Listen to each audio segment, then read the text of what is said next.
BNP কি ষড়যন্ত্র ভয় পায়? কি পায়?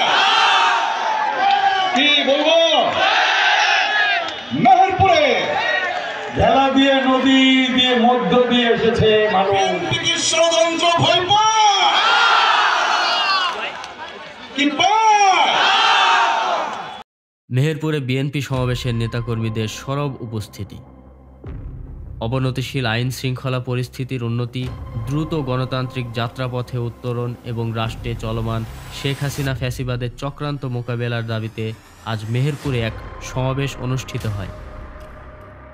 মেহেরপুর জেলা বিএনপির উদ্যোগে আয়োজিত এই সমাবেশে বিপুল সংখ্যক নেতাকর্মী অংশগ্রহণ করেন। এই সমাবেশে ধানখোলা ইউনিয়নের ২ নম্বর ওয়ার্ড আজান যোগিন্দা ও বাহাগুন্দার নেতাকর্মীদের নেতৃত্ব দেন জনাব আবুল কাশেম। তার নেতৃত্বে দলীয় নেতাকর্মীরা সংগঠিত হয়ে সমাবেশে যোগ দেন এবং তারা সরকারের দ্রুত গণতান্ত্রিক যাত্রাপথে উত্তরণের জন্য নির্বাচনী রোডম্যাপ ঘোষণার দাবিতে এবং রাষ্ট্রে পতিত ফ্যাসিবাদের নানা চক্রান্তের অপচেষ্টা মোকাবেলা সহ ভারতীয় মিথ্যাচার বন্ধের দাবিতে এবং দ্রুত একটি কার্যকরী নির্বাচনী রোডম্যাপ ঘোষণার দাবি জানান। সমাবেশে প্রধান অতিথি হিসেবে উপস্থিত ছিলেন বিএনপি চেয়ারপারসনের উপদেষ্টা সাবেক মন্ত্রী আমানুল্লাহ আমান। সভাপতিত্ব করেন মেহেরপুর জেলা বিএনপির আহ্বায়ক জাভেদ মাসুদ মিল্টন।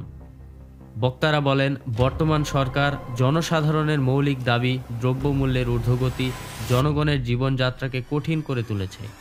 আইন শৃঙ্খলা পরিস্থিতির অবনতি ঘটেছে এবং স্বৈরাচারী শেখ হাসিনা ভারত থেকে নানামুখী তৎপরতা চালাচ্ছে। তারা দ্রুত নির্বাচনের মাধ্যমে গণতন্ত্র পুনঃপ্রতিষ্ঠার দাবি জানান। আবুল কাশেম তার বক্তব্যে বলেন, বিএনপি দেশের মানুষের স্বার্থ রক্ষায় সবসময় আন্দোলন করে আসছে এবং ভবিষ্যতেও করবে। তিনি নেতাকর্মীদের ঐক্যবদ্ধ থাকার আহ্বান জানান এবং সরকারের অগণতান্ত্রিক কার্যকলাপের বিরুদ্ধে সোচ্চার হওয়ার আহ্বান জানান। নেতাকর্মীদের স্লোগানে মুখরিত এই সমাবেশ সফলভাবে সম্পূর্ণ হয়। আমি কৃতজ্ঞতা প্রকাশ করছি ফায়ার ব্রিগেডের প্রতি।